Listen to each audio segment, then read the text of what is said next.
Hello students, welcome to नोबली। पिछली class में हमने देखा था कि W3CS फ्रेमवर्क को हम कैसे डाउनलोड कर सकते हैं और कैसे जो है अप्लाई कर सकते हैं, ऑनलाइन कैसे अप्लाई कर सकते हैं, ऑफलाइन कैसे अप्लाई कर सकते हैं, और हमने टेबल तक का की क्लासेस देख ली थी। आज हम जो है नेक्स्ट देखते हैं। नेक्स्ट जो है हमारा है कंटेनर। W3CSS फ्रेमवर्क के अंदर आपकी W3 कंटेनर एक क्लास होती है। ये क्लास क्या करती है आपकी, यहाँ पे देखो, जो कंटेनर क्लास है वो आपका लेफ्ट साइड और राइट साइड से 16 पिक्सल की पैडिंग अप्लाई करती है। चलिए देखते हैं कैसे जो है हम इसको चेक कर सकते हैं। मैं इसे को लाइव कर लेता हूँ। मैं यहाँ पे एक डिवीज़न ले लेता हूँ, डिवीज़न, और यहाँ पे एक पैराग्राफ लिखते हैं। ये हमारा एक पैराग्राफ आ चुका है। अब आप यहाँ पे देखोगे कि ये बिल्कुल जो है आपका राइट साइड से यहाँ पे अटैच है, ठीक है। कोई भी इसमें पैडिंग अप्लाई नहीं है।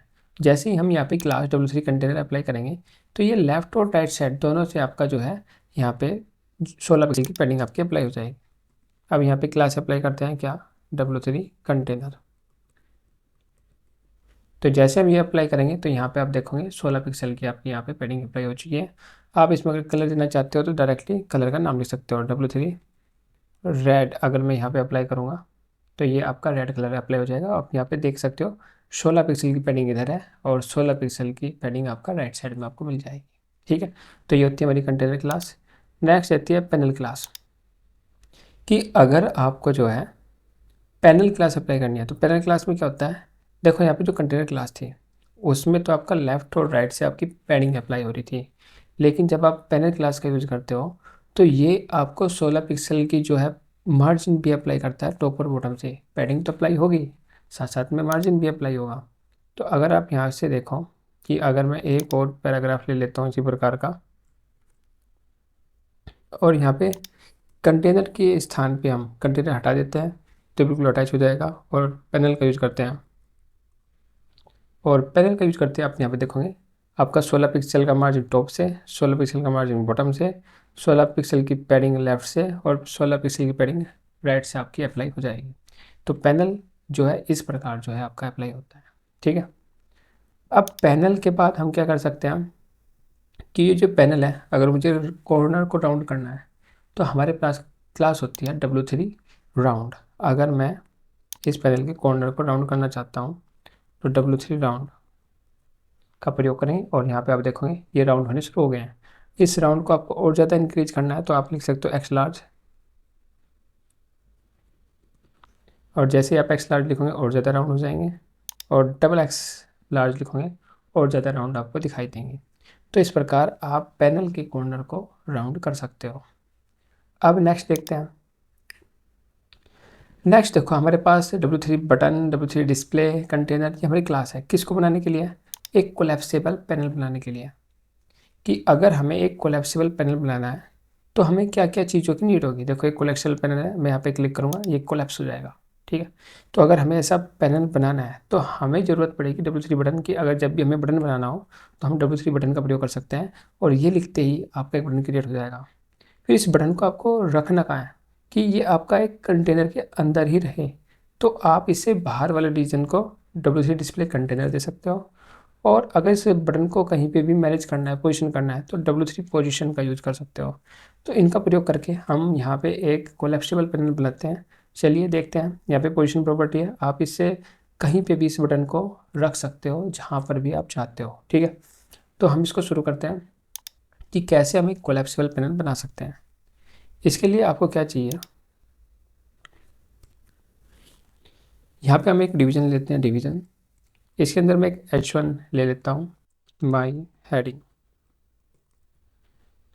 ठीक है। एक पैराग्राफ ले लेते हैं, पैराग्राफ, ये आपका एक पैराग्राफ हो गया, ठीक है। तो दोनों चीज़ हमने ले ली। अब यदि हमें इसे कोई भी कलर देना है तो कलर दे सकते हैं, क्लास, क्लास, और यहाँ पे हम दे देते हैं एक कलर, ठीक है। तो W3 में लिख लेता हूँ आपका रेड। तो ये रेड लिखने से आपका रेड आ जाएगा। अब मुझे इसमें एक बटन चाहिए जिससे मैं इसे कट कर सकूँ। तो इसके बाद ही हम एक बटन बना लेते हैं। मैं डिवीज़न भी ले सकता हूँ डायरेक्टली, एक डिवीज़न ले लिया मैंने, और यहाँ पे क्रॉस का सिंबल ले लिया, ठीक है। और इसके अंदर हम लिख देंगे आपका क्या, W3 बटन, क्लास दे देंगे, क्लास W3 बटन, और जैसे हम भी लिखेंगे तो ये आपका एक बटन बन जाएगा इस प्रकार। ठीक है, ठीक है। अब इस बटन को जो है हम लेकर जाते हैं आपका राइट साइड में, तो यहाँ पे हम लिखेंगे W3 डिस्प्ले, और यहाँ पे लिख देंगे आपका टॉप राइट। अब आप यहाँ पे देखोगे ये बटन जो है यहाँ पे है, और ये इस कंटेनर से बाहर निकला हुआ है। अब मैंने आपको कहा था कि अगर इस बटन को इसी के अंदर रखना है, इस कंटेनर के अंदर रखना है, तो इसके जो बाहर ये जो पूरा बॉक्स है यहाँ पे लिख देंगे आप W3 डिस्प्ले कंटेनर, और जैसे आप लिखेंगे ये बटन इसी के अंदर आपका रहेगा यहाँ पे। तो अब इस कंटेनर से आपका बाहर नहीं निकलेगा। ठीक है, तो ये कर देंगे हम। अभी देखो हमारा यहाँ पे क्या है, बटन काम नहीं कर रहा है। ठीक है, इस बटन को जो है वर्क करने के लिए हमें एक जावा स्क्रिप्ट की जरूरत पड़ेगी, कि जैसे मैं इस पर क्लिक करूँ, जो इसका पेरेंट एलिमेंट है डिवीजन ये वाला, इसकी क्या हो जाए, आपके डिस्प्ले नन हो जाए, तो ये दिखाई देना बंद होगा। ठीक है, तो इसके लिए हम क्या करेंगे, जावास्क्रिप्ट का प्रयोग करेंगे। जावास्क्रिप्ट का बड़े ही ध्यान से प्रयोग करेंगे, क्योंकि एक केस सेंसिटिव लैंग्वेज है। तो यहाँ पे जैसा करेक्टर लिखा जाएगा आपका, अगर स्मॉल में तो स्मॉल में ही लिखोगे, कैपिटल में तो कैपिटल में ही लिखोगे। तो वो बात का ध्यान आपको यहाँ पे रखना है। तो यहाँ पे हम लिखेंगे ऑन क्लिक। इसका मतलब है जब भी हम इस बटन पे क्लिक करेंगे, यहाँ पे लिखूंगा दिस। दिस का मतलब है कि हम इसी बटन की बात कर रहे हैं। जब हम इस पर क्लिक करेंगे दिस डॉट, यहाँ पे हम क्या करेंगे, parent element, parent element E capital के साथ लिखेंगे, parent element dot style dot display equal कर देंगे हम क्या, नन, सिंगल कोटेशन में लिखेंगे नन, यहाँ पे बंद कर देंगे। ठीक है, और जब हम इस पर क्लिक करेंगे अब यहाँ पे कोलैप्स हो जाएगा। रिफ्रेश करोगे तो ये वापस आ जाएगा, क्लिक करोगे कोलैप्स हो जाएगा। ठीक है, तो इस प्रकार जो है हम इसका प्रयोग कर सकते हैं।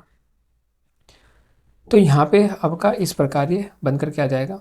इसमें हम एक बदलाव और कर सकते हैं कि मैं यहाँ पे एक अलग से बटन बनाऊँ, उस पर क्लिक करते ही सो जाए, यहाँ से कट हो जाए, उस पर क्लिक करके हम इसे शो कर सके, हमें रिफ्रेश करने की आवश्यकता ना हो।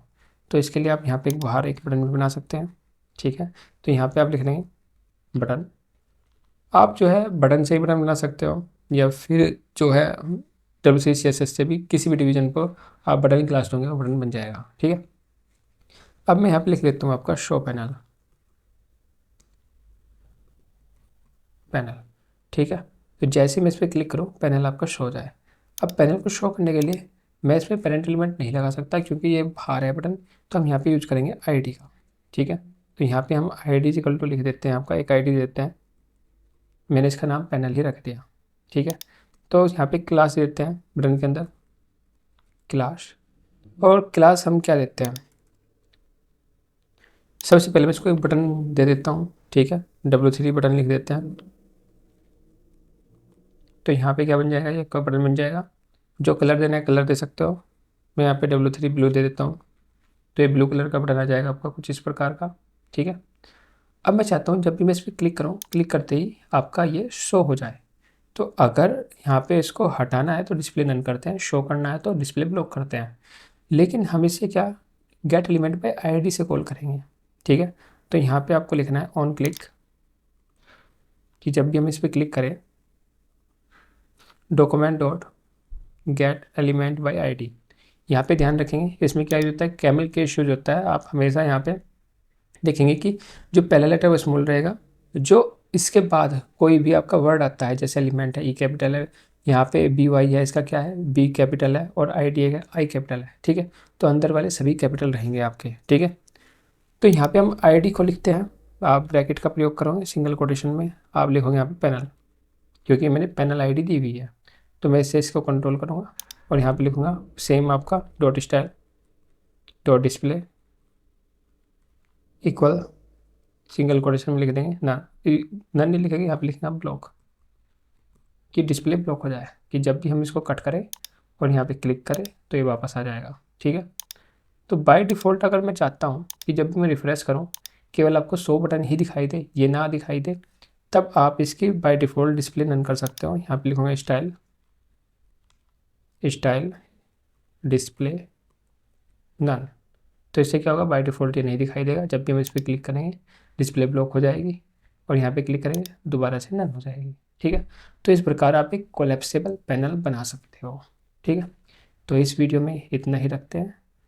मिलते हैं नेक्स्ट वीडियो में।